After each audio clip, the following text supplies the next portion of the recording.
of resistances are connected end to end so that the swing current flows through each one of them in succession, then they are said to be in series. तो अगर कुछ resistances हैं वो and to and एक के पीछे back to back अगर connected हैं तो हम ये कहेंगे कि वो सीरीज़ में कनेक्टेड है। और ऐसे में क्या होता है कि सब में जो करंट है वो सेम रहता है, रेसिस्टेंस में करंट सेम रहता है और जो वोल्टेज है वो डिवाइड होता चला जाता है। अच्छा, अब आप ये देखिएगा कि मैं ये मना करने वाला हूँ रेसिस्टेंसेज इन सीरीज़।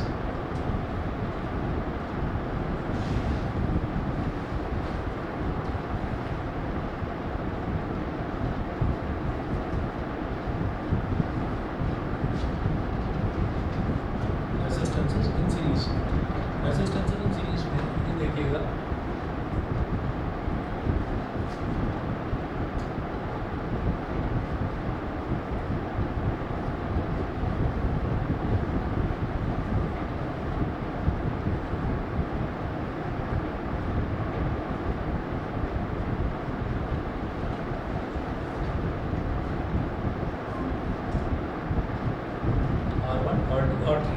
इस तरह से हमने ना कोई 3 रेसिस्टेंसेज ले लिए। अब हम ये कहेंगे कि जैसे एक वोल्टेज सोर्स लगा हुआ है यानी कि एक बैटरी लगी हुई है, तो यहाँ से क्या होता है कि पॉजिटिव से करंट निकलता है आई और वो ऐसे घूमकर पूरे सर्किट में घूमकर और नेगेटिव तक वापस आता है।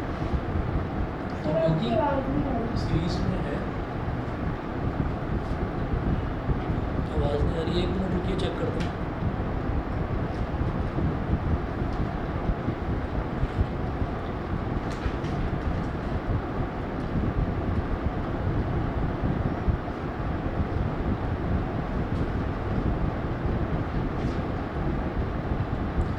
अभी बताइएगा, अभी आवाज़ आ रही है?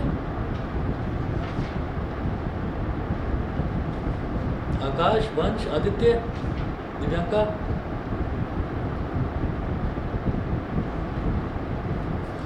मेरी आवाज़ आ रही है? अभी नहीं?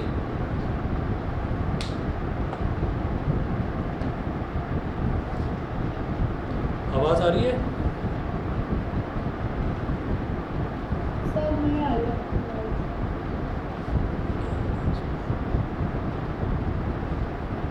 अब बताइए, अब आ रही है? यस सर, अब आ रही है। ठीक है।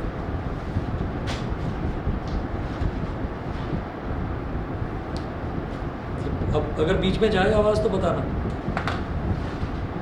Okay sir. अच्छा, अब ये देखिएगा कि जैसे ये करंट है तो ये करंट यहाँ पर भी करंट आ ही जाएगा, यहाँ पर भी करंट आ ही जाएगा और इस पर भी करंट आ ही जाएगा। तो ये फंडा याद रखिएगा कि इन सीरीज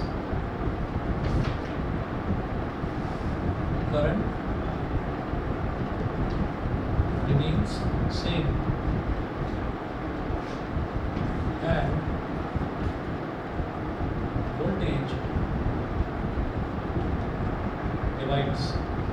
सीरीज में करंट सेम रहता है और वोल्टेज डिवाइड होती है। और वोल्टेज डिवाइड होती है तो हमने उसको नाम दे दिया कि ये वाला जो रेजिस्टेंस है, इस रेजिस्टेंस के अक्रॉस वोल्टेज रहेगी V1, इस वाले सेकंड रेजिस्टेंस R2 के अक्रॉस वोल्टेज रहेगी V2 और R3 के अक्रॉस वोल्टेज रहेगी V3। ठीक है, तो V1, V2, V3 इस तरीके से वोल्टेज ड्रॉप तीनों में अलग अलग रहेगी, लेकिन जो करंट है वो सेम रहता है क्योंकि सीरीज में है। ठीक है, तो हम ये कहेंगे अच्छा वोल्टेज डिवाइड हो रही है, तो वोल्टेज डिवाइड होकर होगी कितनी? हम ये कहेंगे टोटल वोल्टेज V है, तो टोटल वोल्टेज के बराबर ही तो होगा ये V1, V2 और V3। ठीक, तो हम ये कहेंगे कि V is equal to V1 plus V2 plus V3। ठीक है, अच्छा V को क्या बनेगी I इंटू R, V1 क्या हो जाएगा I R1, V2 क्या हो जाएगा I R2 by Ohm's law और V3 हो जाएगा I इंटू R3। ये हो गया where small r is the resistance,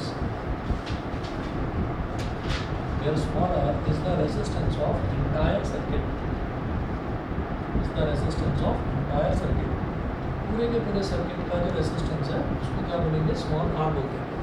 ठीक है, तो पूरे सर्किट में करंट कितनी है भाई? वोल्टेज कितना है V और करंट कितना है? जो वोल्टेज ये जो V डिलीवर कर रहा है वो I। तो हम ये कहेंगे कि अगर पूरे सर्किट का एक इक्विवेलेंट रेजिस्टेंस या नेट रेजिस्टेंस मान लिया तो उसको R मान लिया, तो वो हो गया V is equal to I R। अब क्या करेंगे आई आर, और राइट हैंड साइड में आई आई आई तीनों में दिखाई दे रहा है, तो आई ले लेंगे कॉमन, आई कॉमन ले लेंगे, तो ये हो गया R1 plus R2 plus R3, और इधर आई से आई कैंसिल आउट हो गया, तो R is equal to R1 plus R2 plus R3, तो ये हमारा नेट रेजिस्टेंस, ये इक्विवेलेंट रेजिस्टेंस इन सीरीज़ हो गया। अब इसी तरीके से जैसे ये सीरीज़ वाले बच्चे, यही सेम चीज़ है आपने 10th क्लास में भी देखी होगी, ठीक है, इसमें कुछ नया नहीं कर रहे हैं। ऐसे ही अगला जो है वो पैरेलल वाला देखेंगे, रेजिस्टेंसेस इन पैरेलल।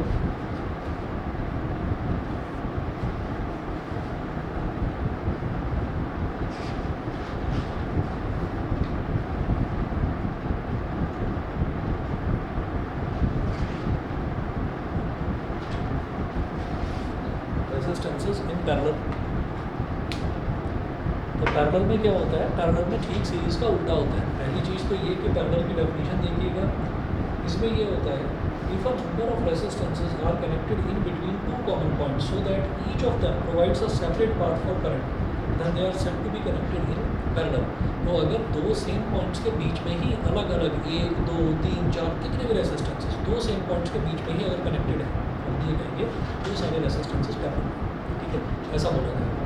अच्छा, पैरेलल में क्या होता है, सीरीज़ का जस्ट उल्टा। सीरीज़ का जस्ट उल्टा क्या, सीरीज़ में हमने देखा था कि current remain same end voltage divides, इसमें क्या होगा, voltage remain same and current divides, ठीक है। बैग ऊपर रख लो, बैग पैरों में आ रहा है, यहाँ रख लो, सामने चेयर खाली पड़ी है। अच्छा, तो यहाँ पर हम ये कहेंगे कि अगर 1 2 3 4 कितने भी रेसिस्टेंसेस अगर सेम दो पॉइंट्स के बीच में कनेक्टेड है, कैसे देखिएगा,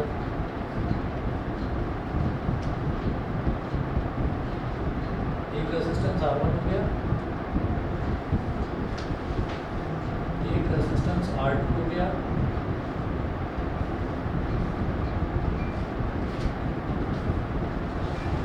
और एक रेजिस्टेंस R3 हो गया। ये तीनों रेजिस्टेंसेस इस वाले पॉइंट और इस वाले पॉइंट के बीच में कनेक्टेड है, ठीक है। तो इस पॉइंट और इस पॉइंट के बीच में एक सेपरेट पाथ R1 के लिए है, एक सेपरेट पाथ R2 के लिए है, और एक सेपरेट पाथ R3 के लिए है।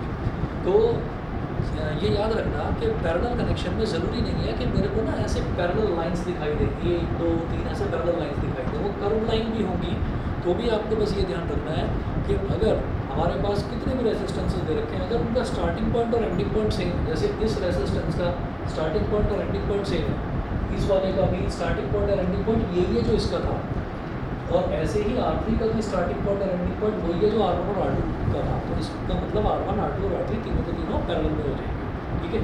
तो अब वो मतलब वो लाइन जो है वो पैरेलल बने या इधर से टेढ़ी मेढ़ी कहीं से घूम कर आए वो वायर, वो कैसे भी आए, घूम कर टेढ़ा मेढ़ा कैसे भी आए, हम ये समझ जाएंगे अगर स्टार्टिंग पॉइंट और एंडिंग पॉइंट सेम है तो वो सारे के सारे रेजिस्टेंसेस कितने भी सबके सब पैरेलल में ही कहलाएंगे, ठीक है। अब आगे चलते हैं। हमने कहा कि यहाँ पर एक वोल्टेज सोर्स है, ये बैटरी लगा के उसी तरह से जैसे इधर लगाई थी सीरीज में, पॉजिटिव टर्मिनल नेगेटिव टर्मिनल, और ये वोल्टेज सोर्स भी यहाँ से ये करंट कितना डिलीवर करेगा, आई, ये आई करंट डिलीवर कर रहा है। और हमने क्या देखा इसमें कि वोल्टेज रिमेन सेम, यहाँ in parallel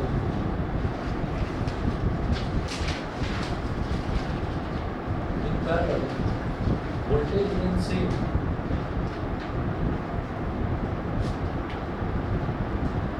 voltage remains same and current divides, and current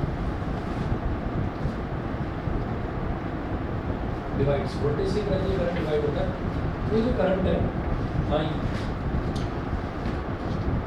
divide हो गया, डिवाइड होकर यहाँ पर इसमें गया करंट I1, वोल्टेज इसमें सेम रहेगा V, इसमें करंट गया I2, इसमें वोल्टेज रहेगा सेम V, इसमें करंट गया I3,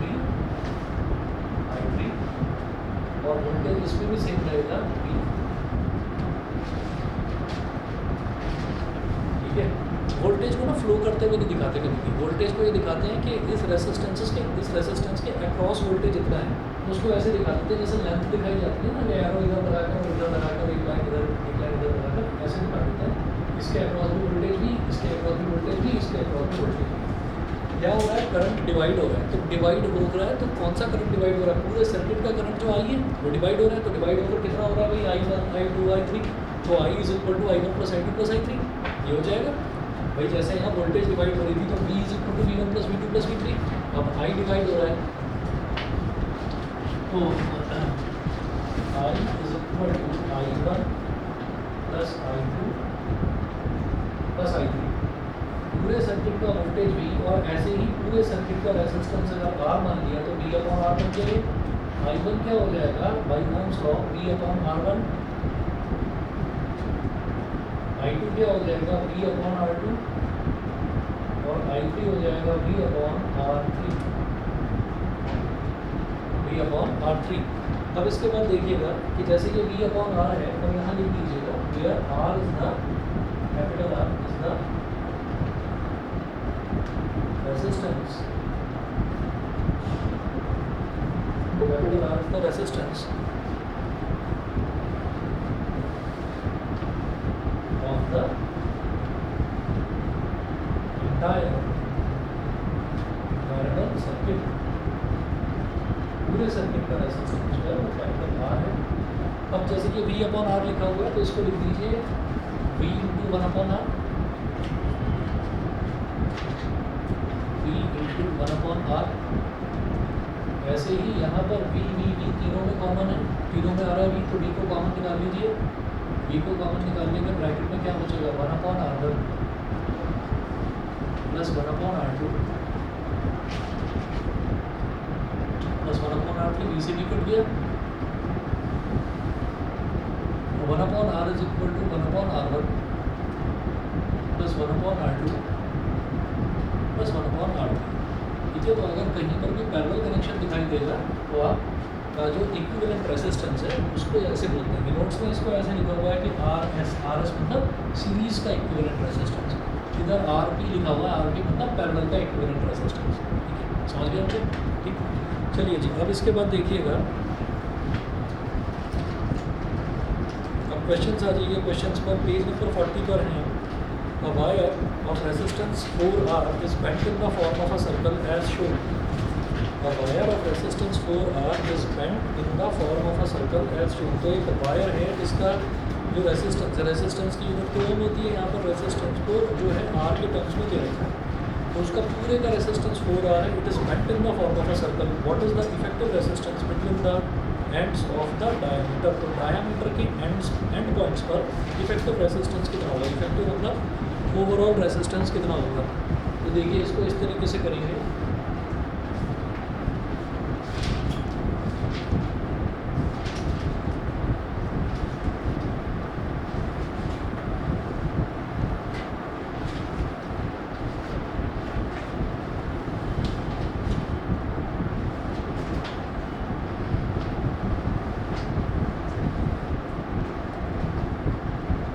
इसमें फिगर दे रखी है इस तरह से।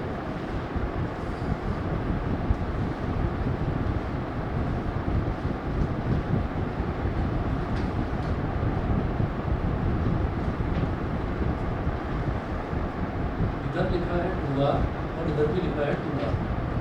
ठीक है, तो मान लीजिए कि जैसे ये एक सर्कल है, तो सर्कल का and points of the diameter, diameter के एंड पॉइंट्स ये हो गए। और पूरे का जो रेजिस्टेंस है, पूरा जो सर्कुलर वायर है उसका जो रेजिस्टेंस है वो 4R दे रखा है। तो हमने इधर 2R और उधर 2R लिख दिया। 2R और 2R जो हमने लिखा है ना, अगर वो ना भी देते तब भी मैं 2R ले लेता। यहाँ तो फिगर में दे रखा है, अगर वो ना भी देते तब भी हम 2R और 2R ही लेते। उसका रीज़न ये है कि रेजिस्टेंस जो है वो लेंथ के डायरेक्टली प्रोपोर्शनल होता है। और जब हम डायमीटर के एंड पॉइंट्स की बात करते हैं तो डायमीटर रेजिस्टेंस किसी भी सर्कल को इक्वल 2 पार्ट्स में डिवाइड कर देता है। मतलब डायमीटर अगर ड्रॉ कर दिया जाए तो आधा सर्कल ऊपर और आधा सर्कल नीचे, तो सेमी सर्कल ऊपर सेमी सर्कल नीचे। तो सेमी सर्कल जो है वो क्या बन जाएगा, सर्कल की आधी लेंथ। तो अगर पूरे का रेजिस्टेंस 4R है तो आधे का रेजिस्टेंस कितना हो जाएगा 2R। तो ये 2R हो गया, ये 2R हो गया। अब effective resistance between the end points, इसके और इसके बीच में इफेक्टिव रेजिस्टेंस क्या हो जाएगा, हम इसी को ऐसे बना सकते हैं कि ये पॉइंट ए हो गया और इसका रेजिस्टेंस हो गया 2R ऊपर वाले पोर्शन का, और नीचे वाले पोर्शन का रेजिस्टेंस भी हो गया 2R। ठीक है, तो दोनों सेम एंड पॉइंट्स ए और बी के बीच में, ये भी ए और बी के बीच में है, ये भी ए और बी के बीच में है। तो clearly 2r and 2r are in parallel with each other. 2r and 2r are in parallel with each other. So equivalent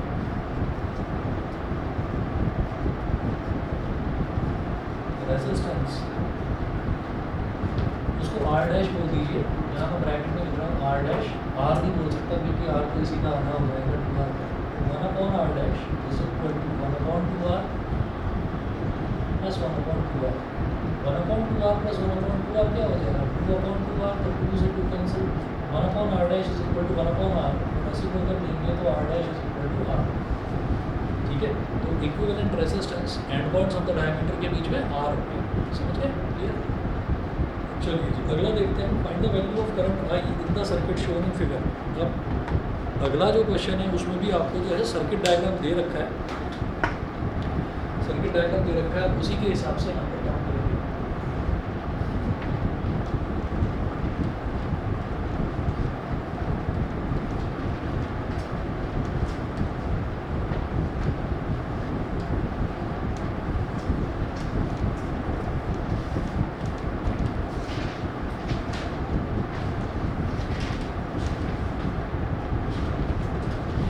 question 2 में देखिएगा सर्किट डायग्राम कैसे दिया है हमको, इधर है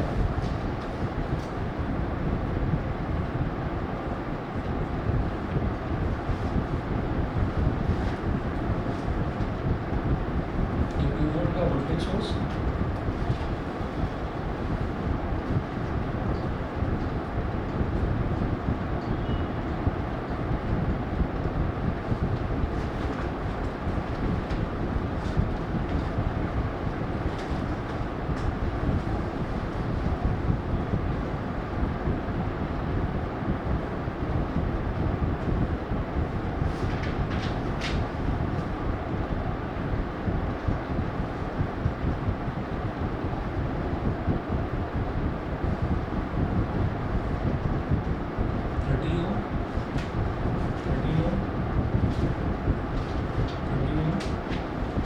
ये वाला पॉइंट है ए, ये वाला है बी और ये वाला है सी।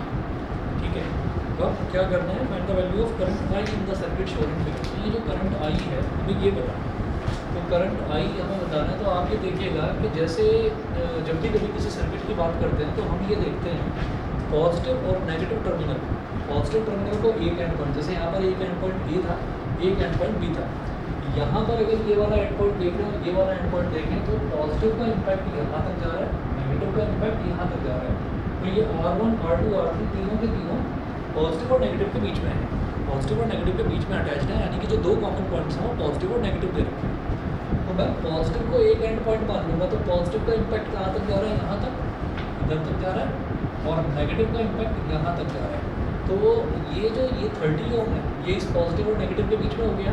उसके बाद मतलब ए और बी को अगर मैं फिक्स मान लूँ तो ये जो पूरा का पूरा है ए सी से होते हुए बी तक, ये दोनों के दोनों एक के पीछे एक जुड़े हुए हैं, तो ये दोनों के दोनों सीरीज में हो जाएंगे। ठीक है, तो इन दोनों को सीरीज में बना दो। ठीक है, हम ये कहेंगे कि clearly resistances between AC and CB are in series with each other.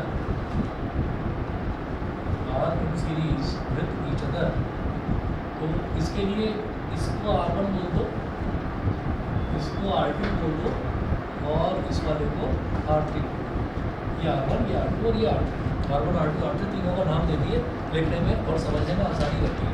तो R2 और R3 ये दोनों के दोनों सीरीज में है, तो इनका इक्विवेलेंट उसको मैं बोल दूंगा R23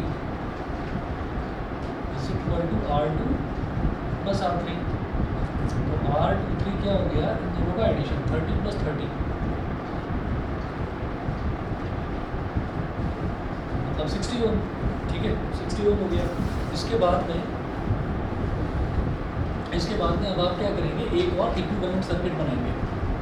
यहाँ लिखेंगे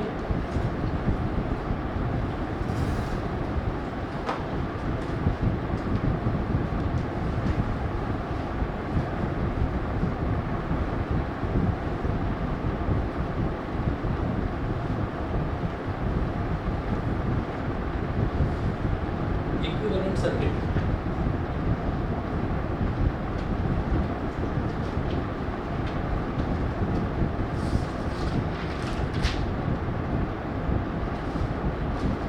इक्विवेलेंट सर्किट, अब ये क्या बनेगा सर्किट, ये तो 2 वोल्ट रेजिस्टेंस रहेगा,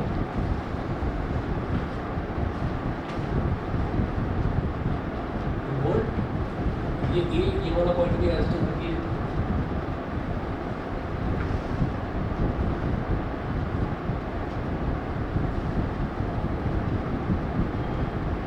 ये बी 30 ओम R1, और फिर ये दोनों के दोनों आपके सीरीज में थे और इनका इक्विवेलेंट रेजिस्टेंस अब 60 ओम आ गया। तो अब ए से बी के बीच में एक रेजिस्टेंस बना दीजिए बस 60 ओम का। अब सी को दिखाने की जरूरत नहीं, सी हटा दीजिए। तो ये हो गया R23, ये हो गया 60 ओम, ठीक है। अब लिखे हैं नाउ, और यहाँ से जो करंट जा रहा था वो आई था, मतलब इस वोल्टेज सोर्स में से जो करंट निकल रहा था वो आई था। Now R1 and R23 are in parallel with each other, are in parallel with each other.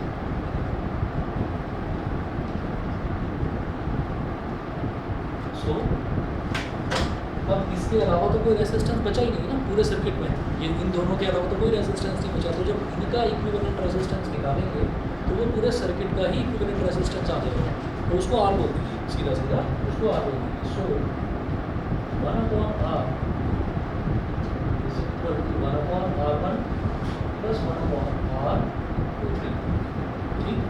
तो 1/R is equal to 1/R1, R1 कितना है 30, प्लस 1/R23 कितना है 60।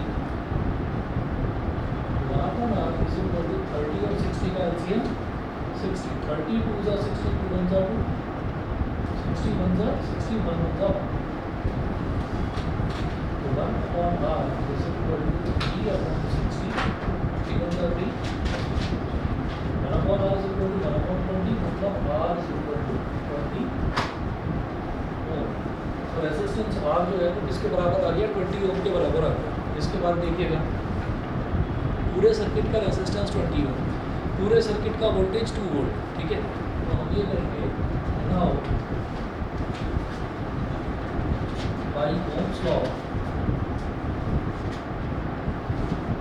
E is equal to IR, मुझे तो I निकालना है, it implies that I is equal to V/R, I is equal to V/R, और V कितना है 2 वोल्ट और R कितना आया 20,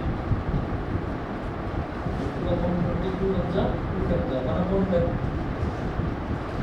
I इज इक्वल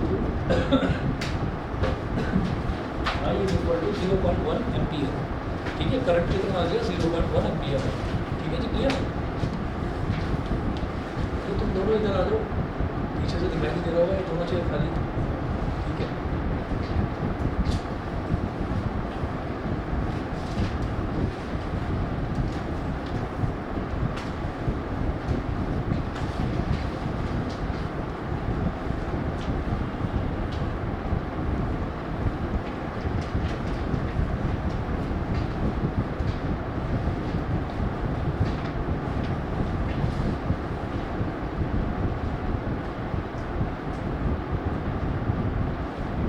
अगला क्वेश्चन देखेंगे, calculate the current shown by the ammeter A in the circuit shown in figure below, ठीक है। अब इसमें देखिएगा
shown by the ammeter A. Ammeter A इसमें क्या है कि इस सर्किट में यहाँ पर ये एक वोल्टेज सोर्स लगा हुआ है, तो यहाँ से जो करंट है वो करंट निकलेगा पॉजिटिव टर्मिनल से, वो निकलेगा आई, ठीक है। अब वो इधर जिस भी तरीके से ये उल्टा सीधा जो भी सर्किट दे रखा है इसमें से निकला कर करंट वापस घूम फिर कर, करंट की ये प्रॉपर्टी होती है कि सब जगह डिस्ट्रीब्यूट होता हुआ वो वापस वही करंट पूरा का पूरा नेगेटिव टर्मिनल तक आता है, ठीक है। तो ये करंट आई यहाँ से गया और वापस यहाँ पर भी ये आई ही बनकर लौटेगा। तो करंट जो एमीटर में जा रहा है वो आई ही जा रहा है, तो इसका मतलब मुझे क्या करना है, मुझे इस पूरा ये जो रेसिस्टेंस वाला नेटवर्क है मुझे इसको सॉल्व करके इसका ओवरऑल रेसिस्टेंस निकालना है। पूरे सर्किट का वोल्टेज मेरे पास है, पूरे सर्किट का रेसिस्टेंस मेरे पास आ जाएगा, तो मैं current I is equal to V upon R करके कैलकुलेट कर लूँगा, ठीक है। अच्छा जी, तो अब जरा देखिएगा कि मैं इसमें ये कैसे पता लगाऊँ कि कौन सा सीरीज़ में है कौन सा पैरेलल में है, ये नहीं समझ में आ रहा। देखते हैं, हमने ये कहा कि जब भी मुझे कोई दो एंड पॉइंट्स लेने होते हैं तो वो दो एंड पॉइंट्स हम कैसे लेते हैं कि पॉजिटिव वाला और नेगेटिव वाला। तो पॉजिटिव का इम्पैक्ट यहाँ तक तो सीधा सीधा नज़र आ रहा है, तो ये पॉजिटिव इधर, ऐसे ही जो नेगेटिव है नेगेटिव का पूरा इम्पैक्ट यहाँ तक नज़र आ रहा है। तो एक एंड पॉइंट इसको ले लो और एक एंड पॉइंट इसको ले लो।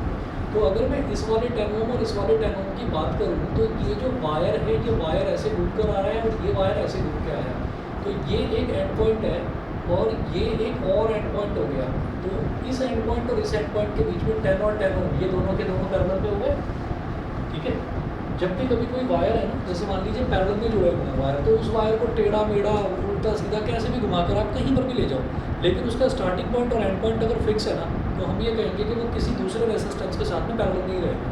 तो हम ये कहेंगे कि ये 10 ओम और 10 ओम मुझे पैरेलल लाइंस की तरह नज़र नहीं आ रहे, लेकिन इसका 10 ओम का स्टार्टिंग पॉइंट ये है और इसका एंड पॉइंट ये है। ऐसे इस 10 ओम का स्टार्टिंग पॉइंट ये है और एंड पॉइंट ये है, तो ये 10 ओम और 10 ओम दोनों के दोनों पैरेलल में रहेंगे, ठीक है। अच्छा, इसी तरह से इसकी बात करें तो इस 10 ओम का स्टार्टिंग पॉइंट ये है और एंडिंग पॉइंट ये है, ऐसे इसका भी स्टार्टिंग पॉइंट ये और एंडिंग पॉइंट, तो ये दोनों आपस में पैरेलल हैं। इनका जो पैरेलल कॉम्बिनेशन है और इन दोनों का पैरेलल कॉम्बिनेशन, वो दोनों आपस में सीधे जुड़े हुए हैं इस एंड पॉइंट पर, तो वो दोनों आपस में क्या है, सीरीज़ में, वो दोनों आपस में सीरीज़ में हो जाएंगे।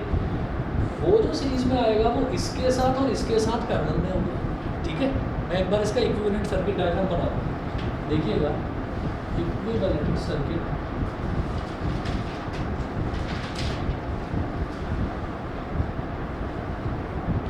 इक्विवेलेंट सर्किट देखिएगा, इस पॉइंट को बोल देते हैं ए, ये वाला जो पॉइंट है इसको बोल दीजिए बी और इस वाले पॉइंट को बोल दीजिए सी, ए बी सी इस तरह से बोल दीजिए।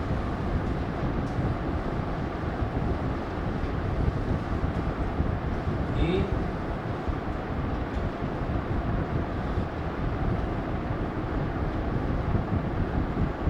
ये हो गया 5 ओम,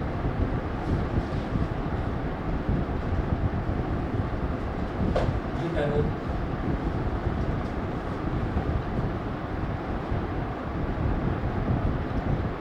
ये 10 ओम,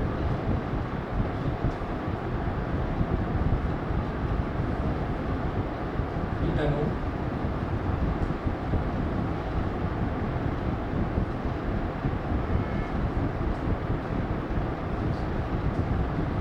और ये भी 10 ओम। ये वाला जो पॉइंट है बीच वाला इसको बी बोल दिया और ये वाला जो पॉइंट है इसको सी बोल दिया।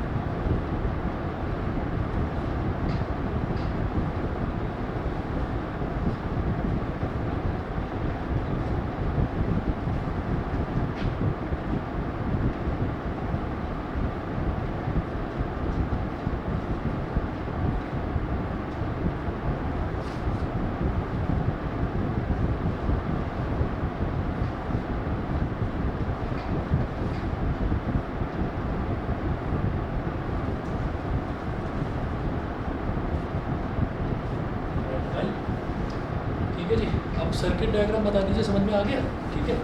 ये दोनों रेसिस्टेंसेस 10 ओम और 10 ओम ये इस तरीके से जा रहे हैं, तो 10 ओम और 10 ओम दोनों पैरेलल में, ये वाला 10 और ये वाला 10 ये आपस में पैरेलल में, फिर जो उनका पैरेलल का रिजल्टेंट आएगा वो आपस में सीरीज में, और फिर 5 वो रिजल्टेंट यहाँ का और ये वाला, ये तीनों पैरेलल में, उनका जो रिजल्टेंट निकालेंगे वो हमारा पूरे सर्किट का ओवरऑल रेसिस्टेंस आ जाएगा, ठीक है। अब देखिएगा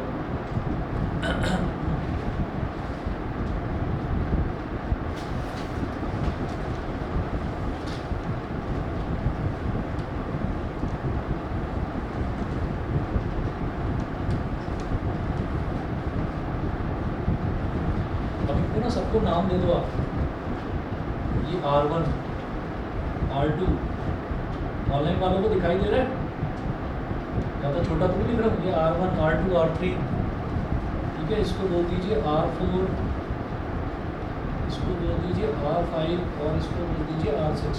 R1 R2 R3 R4 R5 और ये लास्ट में R6, ठीक है। ये इस वजह से ताकि मुझे लिखने में, स्टेटमेंट समझाने में स्टेप बाय स्टेप वो दिक्कत ना आए, ठीक है। आप भी पेपर में ऐसे ही करेंगे जैसे मैं करके दिखा रहा हूँ स्टेप बाय स्टेप। कभी भी दिमाग में ये ना आए कि अच्छा ये दोनों पैरेलल में, ये दोनों पैरेलल में, उसको सीरीज में बना दूंगा, फिर तीनों को पैरेलल में कर लूँगा मैं अपने आप। तो इतना ज़्यादा कॉन्फिडेंस खुद पर मत दिखाना, गलती हो जाती है इसमें, ठीक है ना। वो और ऐसी भी गलती होती है कि आपने वैल्यू निकाल ली 1/20, ठीक है, और आप जो है उसका रेसिप्रोकल करना भूल गए, तो ये भी गलतियाँ होती है, ध्यान रखिएगा, ठीक। तो चलिए मैं अब यहाँ पर सबसे पहले कहूँगा R2 and R3 are in parallel, R4 and R5 are in parallel, R2 and R3 are in parallel, R4 and R5 are in parallel, ये दोनों के दोनों पैरेलल में हो गए। तो R2 और R3 का इक्विवेलेंट रेजिस्टेंस कैसे निकालेंगे, उसको लिखेंगे 1/R23 is equal to 1/R2 plus 1/R3, and इसी तरह से 1/R45 इसका क्या हो जाएगा 1/R4 प्लस 1/R5। जो भी रेसिस्टेंसेस हैं ना सब्सक्रिप्ट में वही वैल्यू लिख दीजिए आप। रेसिस्टेंसेस मैंने कौन से लिए हैं, R2 और R3, तो सब्सक्रिप्ट में मैंने 2 और 3 लिख दिया। तो 1/R23 is equal to 1/R2 plus 1/R3, 1/R23 is equal to 1/R2, R2 कितना है 10, 1/10 प्लस 1/10। सिमिलरली यहाँ पर भी वही 1/R45, 1/10 plus 1/10, 1/R23, 1/10 plus 1/10 is 2/10, ऐसे 1/R45 2/10, 2 1 जा 2 5 जा 2 1 जा 2 5 जा, तो R23 is equal to 5 ohm. Similarly R45 ये भी आपका 5 ओम, तो दोनों 5 ओम हो गए, ठीक है। अब नाउ R23 एंड R45 यहाँ दिखाई दे रहा है कि R23 और 45 ये दोनों के दोनों आपस में सीरीज में होंगे, ठीक है। यहाँ लिखेंगे now R23 and R45 will be in series with each other,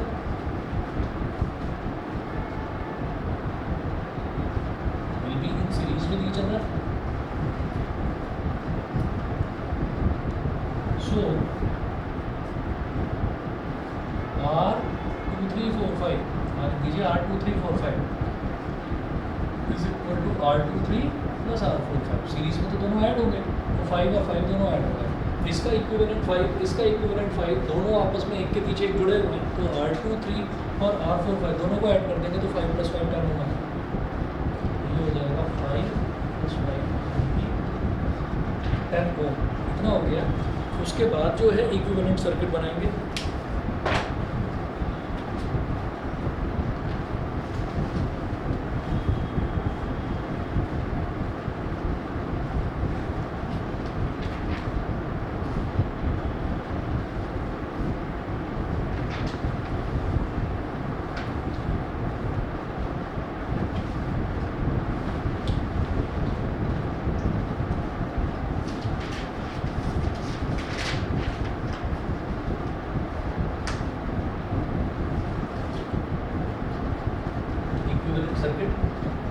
equivalent circuit ये हो जाएगा इसका R1 है 5 ओम,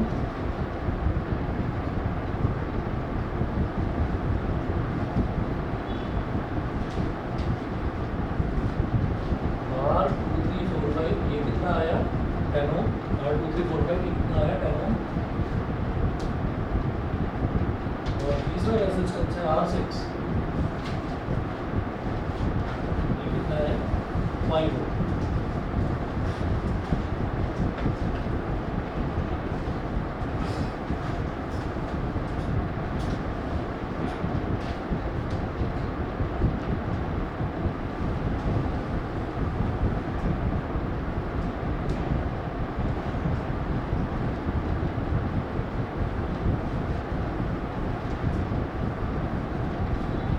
तो हमारा R1, R2, 3, 4, 5 और R6 ये तीनों के तीनों आपस में पैरेलल में हैं, क्योंकि now R1, R2, 3, 4, 5 and R6 are in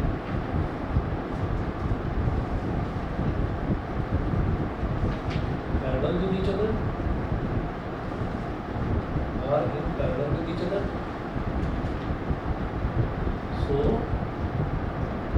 1 upon R is equal to 1 upon R1 plus 1 upon R2, 3, 4, 5 plus 1 upon R6. ठीक है, पैरेलल में है तो रेसिप्रोकल करके ऐड हो जाएंगे। तो 1 upon R is equal to 1 upon 5 plus 1 upon 10 plus 1 upon 5 ये हो गया। ठीक है, 1 upon 5 plus 1 upon 5 इन दोनों का रेसिप्रोकल, इन दोनों का डिनोमिनेटर सेम है, तो इसको तो लिखो 2 upon 5 1 upon R is equal to 1 upon 5 plus 1 upon 5 2 upon 5 plus 1 upon 5। तो अब एलसीएम ले लीजिए 5 और 10 का, 5 और 10 का एलसीएम हो जाएगा 10, 5 2 ज़ा 10, 2 2 ज़ा 2 प्लस 10 1 ज़ा 10, 1 1 ज़ा ये 5 upon 10 1 upon 1 upon R is equal to 1 upon 2 आ गया, इसका मतलब R is equal to पूरे सर्किट का जो रेजिस्टेंस है वो वोल्ट टू ओम है। यहाँ तक बताइए सभी को क्लियर है? ठीक है, पूरे सर्किट का वोल्टेज हमारे पास 8 वोल्ट। ठीक, आंसर हो गया, आई डन है, आई हो जाएगा V upon R।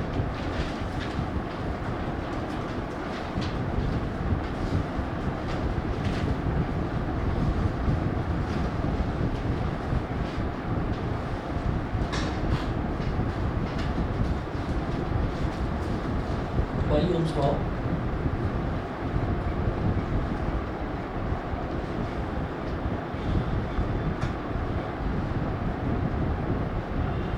I is equal to V upon R, I is equal to V कितना है 10 वोल्ट और R कितना है 2 ओम, तो 2 1 ज़ा 2 5 I is equal to हो गया 5 एम्पियर। बताइए क्लियर?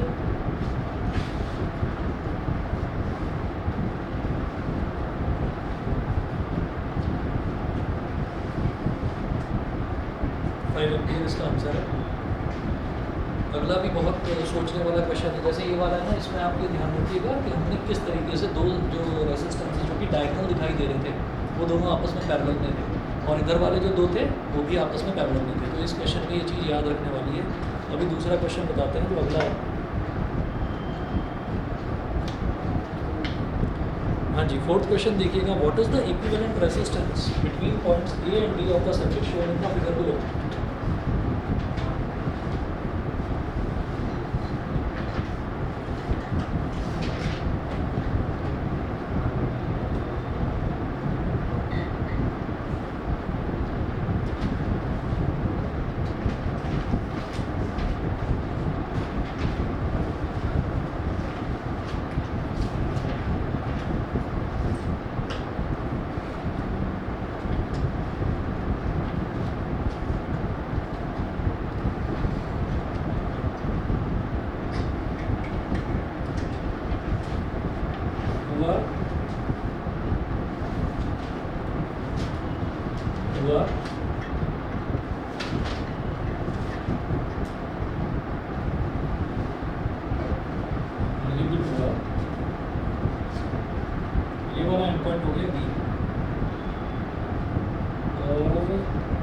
इधर इस वाले 2R और इस वाले 2R के बीच में एक पॉइंट बना रखा है C, और उन दोनों के बीच में जो पॉइंट है वो है D।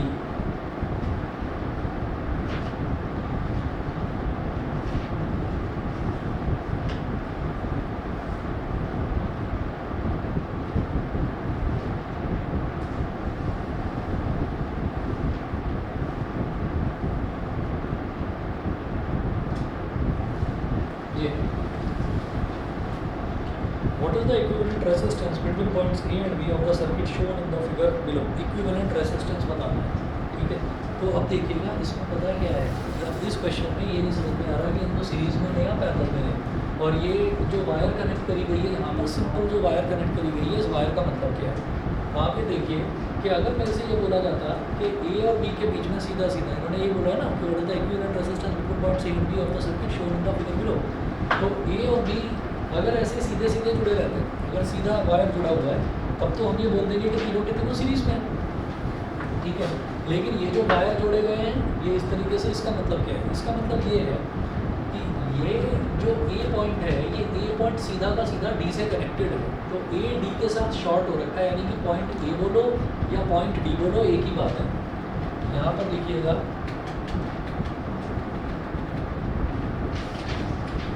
A and B points are shorted. Shorted का मतलब हो जाता है वायर का एक जगह से दूसरी जगह तक जुड़ना, उसको शॉर्ट बोल देते हैं, शॉर्ट सर्किट भी बोलते हैं उसी को, ठीक है। वो जो वायर जुड़ जाते हैं ना, उसी को शॉर्ट सर्किट बोलते हैं।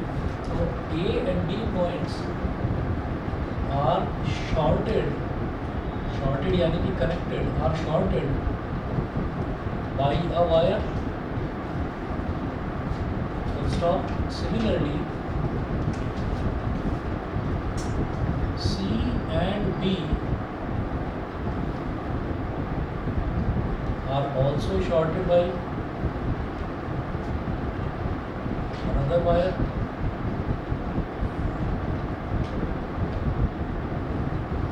So the equivalent circuit will become,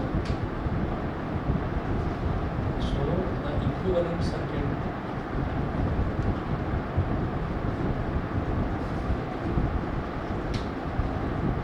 will become, equivalent circuit क्या बन जाएगा वो देखिएगा हमारे लिए, क्योंकि ए और डी दोनों शॉर्टेड हैं, तो इसका मतलब ए बोलो या डी बोलो एक ही बात है, और ऐसे ही सी और बी दोनों शॉर्टेड हैं, कनेक्टेड हैं आपस में, तो सी बोलो या बी बोलो टर्मिनल एक ही बात है, ठीक है। अब देखिएगा ये सर्किट डायग्राम कैसा रूप ले लेता है।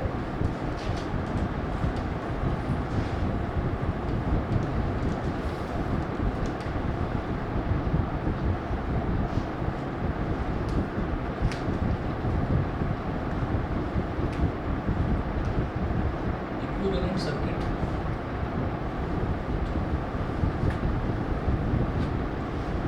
उधर लिखिएगा A and D, A oblique D,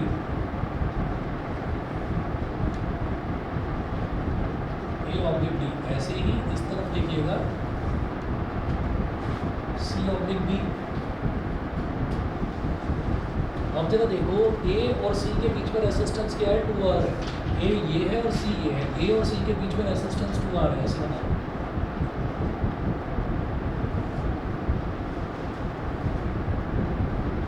similarly अब क्या है, सी और डी के बीच में रेजिस्टेंस 2R है, सी ये है डी ये है, तो सी और डी के बीच में रेजिस्टेंस 2R। इसी तरह से डी और बी के बीच में रेजिस्टेंस भी 2R है, डी ये है बी ये है, डी और बी के बीच में भी रेजिस्टेंस 2R है, सही है। तो अगर ये एक बहुत अच्छा तरीका है कि अगर हमको कोई भी तीन चीज़ें हैं और वो हमको सीरीज़ में दे रखी हैं और हमारे पास इतने बड़े बड़े वायर नहीं है कि हम उनको पैरेलल में कनेक्ट कर सकें, तो आप एक छोड़कर तीसरे से कनेक्ट करिए, मतलब ऑल्टरनेटली आपको करना है, और ऑल्टरनेटली छोड़कर, जैसे मान लीजिए ये वाला पहला वाला पॉइंट है, दूसरा छोड़कर तीसरे से कनेक्ट कर दिया, दूसरा पॉइंट है, तीसरा छोड़कर चौथे से कनेक्ट कर दिया, तो जो सीरीज़ कनेक्शन है ना वही पैरेलल में कन्वर्ट हो जाएगा, समझ गए। अच्छा, 2R 2R 2R ये तीनों के तीनों हमारे पैरेलल में हो गए। Now the equivalent resistance R dash will be, parallel में है ना तीनों, तो 1/R dash, 1/R dash is equal to 1/2R plus 1/2R plus 1/2R, 1/R dash is equal to 3/2R, 3/2R। यहाँ से R dash क्या हो जाएगा? 2R/3, ठीक है।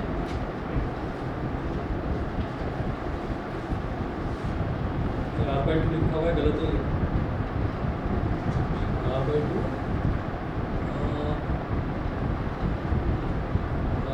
कैसे बनेगा, या तो इनमें से तीनों में से किसी की एक वैल्यू गलत है, एक मिनट वेट करिए, चेक करके बताता हूँ। ठीक है, क्वेश्चन तो समझ में आ गया आपको? ठीक है, बस एक मिनट वेट करिएगा, मैं अभी आपको कंफर्म बताता हूँ कि इसमें क्वेश्चन में गलती है या आंसर, वही बताता हूँ।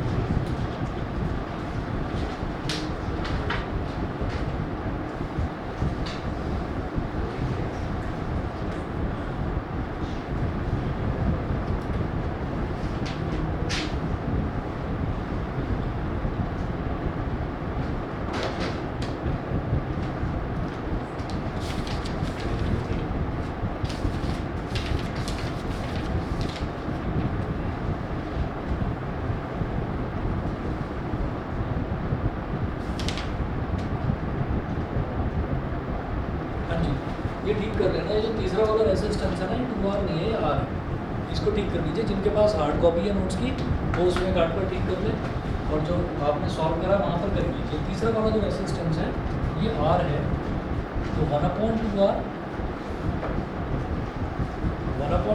प्लस 1/2R, ये तो हो जाएगा 2/2R।